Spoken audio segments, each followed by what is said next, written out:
Josh, thank you for taking the time to do this video, my friend. No I'm one else stoked I to be want to. here, man. Yes, I'm glad because whoever's watching this is about to get some banger insights from you. But Let's go. let's start with a quick intro. Why don't you intro to the people your name, your agency, all that good stuff, and your experience with this stuff, and why people should even Yeah, listen to you in the first place. yeah, for sure. Well, in short, I don't even have an agency anymore. But the reason I don't have an agency anymore is because we sold it. So I used to run a seven-figure agency called Welling Media. I was the chief operating officer over there. It was a creative agency, specifically in the direct-to-consumer e-commerce niche. We produce a lot of ad creative for some of the biggest brands in the world, Snow Teeth Whitening or the Oodie. If you have an e-com crowd here, they'll probably know what those Right. brands are, nine-figure brands. But started in like the content space, but also had a paid media team, did some Google marketing as well, and did social media management. So we kind of had like a three-tiered service. It was content, paid ads, and social media management. So it's kind of like all three under one roof. And we kind of got into the market at a really good time where e-commerce was like really on its up and up. So like 2017, and there weren't many content studios at this time. There was like Harmon Brothers and Chamber Media, but they were more known for their like storytelling type ad creatives. And to work with them, it was minimum $30,000 a month, $40,000 a month, even doing projects upwards of $100,000 per month. So kind of saw this gap in the marketplace for shorter form content ad creatives that were more direct response, more product features, UGC content. And so we were one of the first agencies to come to market with kind of content at scale. So we would produce for brands, like the minimum packages were 8 creatives a month that they could run on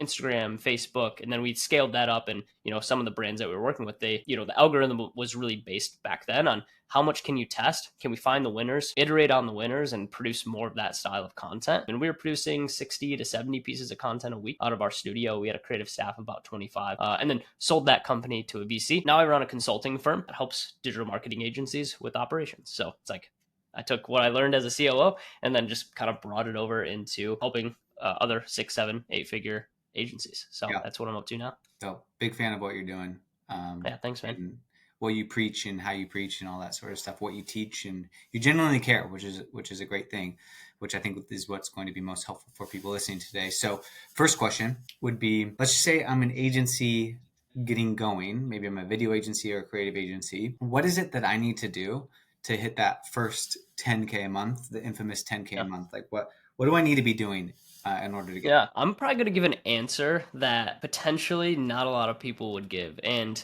I think that first 10K a month is kind of a playground. When we first started our agency, and all I can speak on really is my experience and how we grew our agency, we did not start as a content agency. there? We actually started as a social media management agency Hmm. where we were managing people's profiles, but then we were also running paid ads. So creative wasn't even the service that we started with. It was something that we added on later because we saw a need for it and we kept getting asked for it. So that first 10K per month is really playing, testing your offers, trying different things. I remember we were even shooting drone videos for real estate agents. Hmm. And like, I don't know, we were just throwing paint at the wall and seeing what sticks. So, I think when it comes to like offer and like figuring out what you want to do, I think certain things seem good because they work for other people. And it's not necessarily always going to be the case for you. You might get into content creation and realize you don't like content creation, or maybe you're not very good at content Hmm. creation, but you're more of an analytical mind and you love running paid ads and you want to stand up a paid ads department, right? So play with some things. I wish a lot of people would take more time and actually kind of play with different offers or offer different services. And, when we first got started with the agency, we did a lot of free work right off the bat.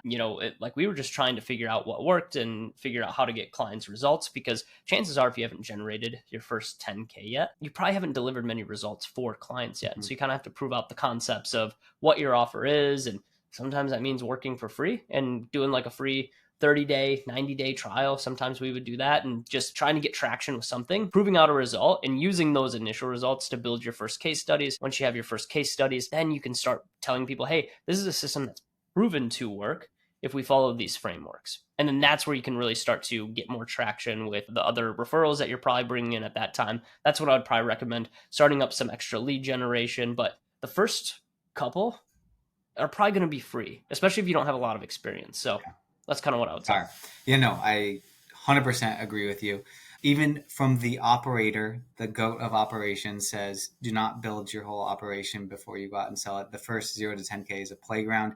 you go out. Like what I heard you say is like, you need to go out, pound the pavement. You need to talk to a bunch of people.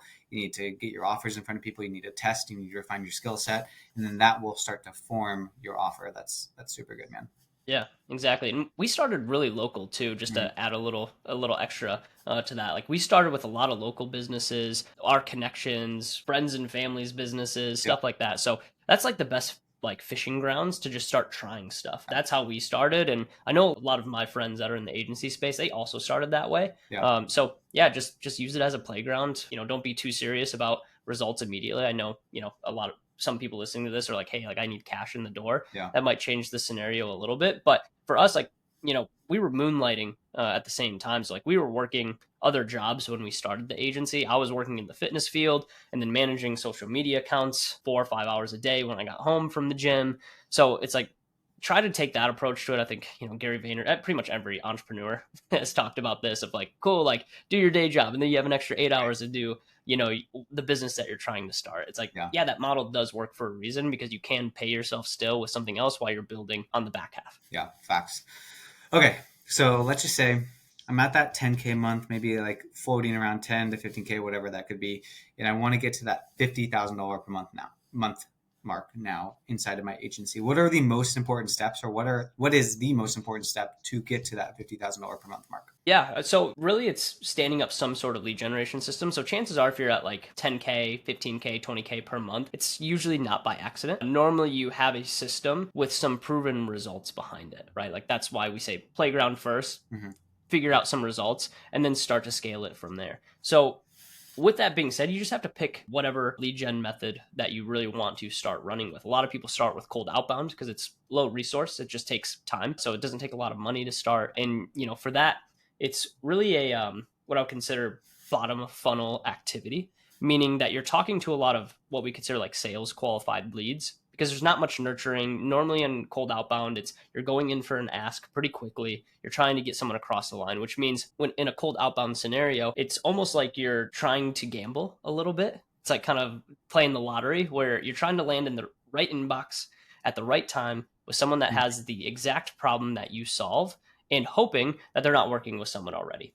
That's kind of the strategy Yeah. behind outbound, right? There's a little bit of luck involved finding the right prospect for that. Now, what's great about outbound is that it doesn't take a whole lot of effort, or I'm sorry, it doesn't take a whole lot of resource to do, but it does take a lot of effort, unfortunately. So this is where you might want to bring a VA in to help you with run some of that outbound, create some SOPs around it, and you can do this through. My favorite is LinkedIn. I love LinkedIn outbound. It's one of my favorite ones, especially if you're posting some organic content along with it. But also know kind of where your ideal client lives because they might not be on LinkedIn. It might be just email that you have to send out. So do a little bit of crafting of your ideal client profile, build out some avatars. Where do those guys live? It's like kind of the classic marketing stuff that should be done. It's the unsexy work, but like that's kind of the starting point to scaling to that 50K per month, understanding where your clients shop at, understanding what platforms they're on, and then being able to do direct outreach from there because it's not going to cost you a whole Yeah. lot of money quite yet. Yeah. So that's kind of pillar one. Was that too lengthy? No, Sorry. you're good. Just You're good. okay, cool. So that's kind of pillar one. The other pillar that I like to start talking about is collecting what I call like an owned list. Now, whenever you're doing outbound, whenever you're doing like paid ads, you don't necessarily own that market, right? Because you're using Facebook to run paid ads against, or maybe you're sending messages on LinkedIn and you're not collecting those emails. This is where I like to start building trainings, resources to start putting out into the marketplace. You can run this on paid ads, or you could just post it organically to start collecting what we call like opt-ins, right? Now, the argument can also be made when we run like opt-in funnels and stuff like that. It's very low intent leads, but that's the idea of top of funnel, right? That's what we call like a marketing qualified lead. A marketing qualified lead has no intent from buying from you, but it does enter them into our ecosystem to where we can nurture them. And we need to start going from a mindset of short-term wins and closes to, okay, how are we going to start nurturing an audience long term? How can we continue to stay in front of them and start to position ourselves as something that I call market leader, right? Market leader positioning. Some people call it category king. I want to be known as the best person in my space to do marketing, to do content creation, to do operational consulting, right? I want to be the best person. I want to be known as the best in the industry. And the only way that we can do that is to start to create a presence around our brand. And whether you want to do that through your personal brand or your business brand, my recommendation is normally personal because people connect better with a person than they do Mm-hmm. a business. So I want to start filling that top of funnel with maybe not the most ideal prospects immediately, but the idea is kind of like in cold outbound, we might get some ideal people coming through the top of funnel, or as we continue to nurture them, whether that's through an email newsletter, something along those lines, we can send a lot of free resources out. We can send really good content out on a regular basis. Well, some of those start to fall down the top of funnel into the middle funnel where we're nurturing a little bit more. And then eventually they become problem aware enough to say, oh, Austin can actually fix the problem that I'm looking for, right? Or that I'm trying to solve in my business right now. And that's where the mindset has to really start to shift as you're starting to create this business and wanting to get more traction with LinkedIn, because sales and marketing is all about trust. And our marketplace is very saturated with untrust right now. A lot of offers, a lot of, coaches, gurus, agencies that are all promising something but under delivering, which is causing a very jaded market. So if you can come in, one, as a market leader, build trust through nurturing them by giving them free information. Hopefully it's, say like you work with businesses that are generating more than 20K per month. Well, say you get a bunch of people that are generating 10K per month into your ecosystem. Well, hopefully you can give them the resources, trainings that they need for them to grow to $20,000 per month. And if you're the person that helps them achieve that goal, guess who they're going to come to when they really need the service that you're offering? Yeah. They're going to come to you every single time. Yeah. And so there's a lot of ways to build your middle of funnel and start dripping down, and start nurturing people. My favorite is email newsletter.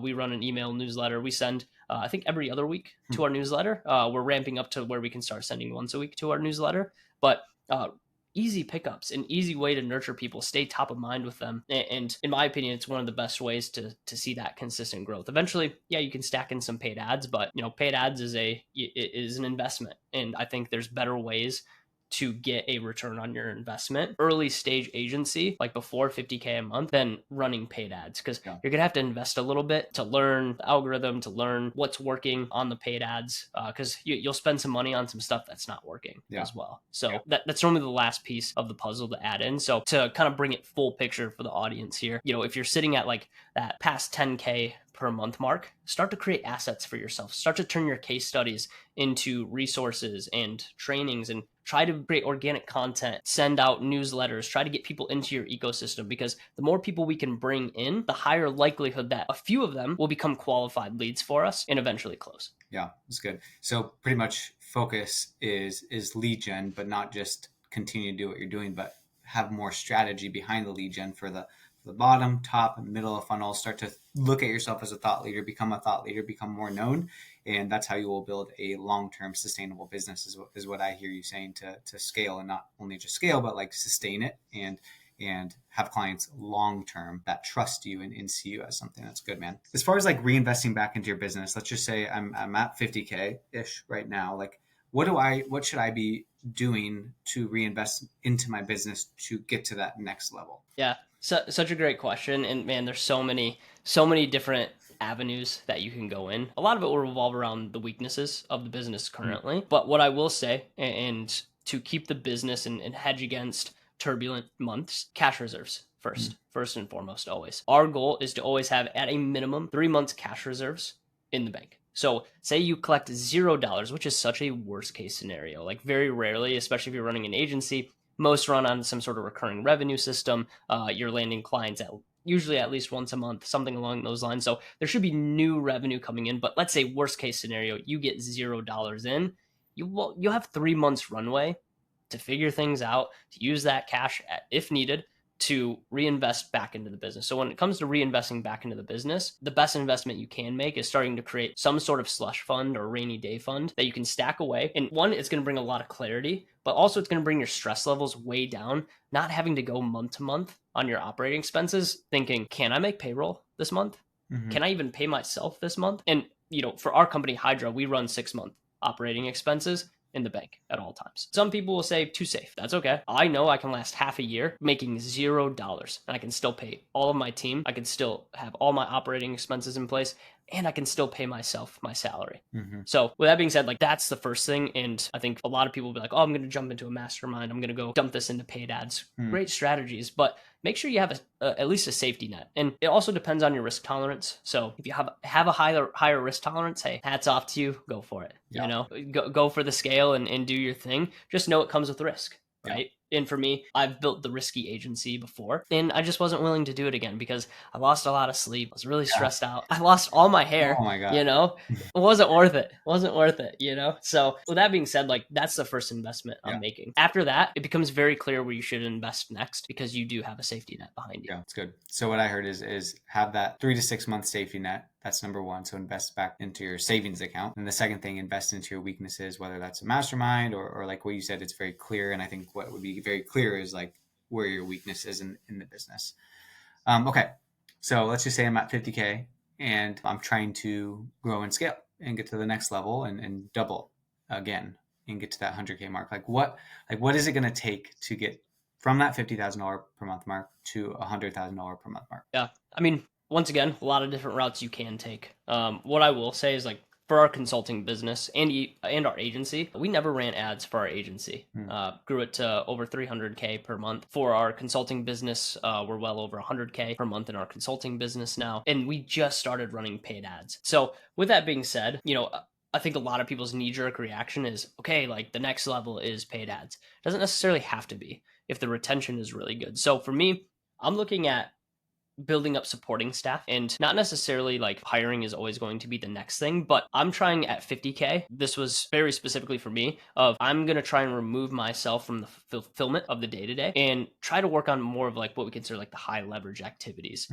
Business development, setting up, you know, better lead flow, building more resources for that top of funnel to try and get them into the bottom of funnel. That's kind of what I look at when it's like 50K business is how can I get myself more time to start working on revenue generating items? Because normally below 50K, the founder's still pretty involved in the fulfillment of the business to some degree. At least on strategy, maybe you have like a media buyer or production staff at that point, but you're probably still a little bit involved. So I'm looking to remove myself as much as possible. Now, when you remove yourself, you still have to train your team. Okay, just because you delegate doesn't mean you can fall out of leadership. There still has to be a leader there. But that's what I'm looking to do right at that 50K mark because it's going to give me the bandwidth as the visionary to go in and push on growth activities versus just working on, you know, stabilizing the business or keeping clients or fulfilling for clients. I'm going to try and shift that mindset of fulfillment to growth. So that's what I'm looking to do at 50K. Yeah. So what I heard you say is focusing on retention as well. Like that's a big key point that I don't want to not reiterate is like the importance of if you get a client, you made it to 50K, that's freaking awesome. That means you have a bunch of clients, keep them and set up systems and processes in order to keep them and keep them reinvesting back into your business and then removing yourself from the fulfillment so that you can focus on high leverage activities that will then allow you to create more revenue, create more leaders, hire leadership in the team to build the people that will actually build the agency to that $100,000 per month mark. Anything else that would be good? Man, I feel like that's a really good base. I mean, I could go for days. Yeah. You know, it's like, how do we go from 50K to 100K? You know, it's like, there's a lot there. There's a lot to unpack. Right. So yeah, of course, there's a lot that you can be doing, but the idea around 50 to 100K is definitely going to be putting great team in place. That's what it takes. Because with agencies, at a certain point, it is a people game, right? Got to have great people to hopefully do as good of a job as you, if not better. And so that's kind of the main goal at 50K. If you can get your team operating at the same level you are, or even exceeding you, man, you're going to be in a really good spot to start stacking more clients in. Yeah, that's the goal. Becoming a leader.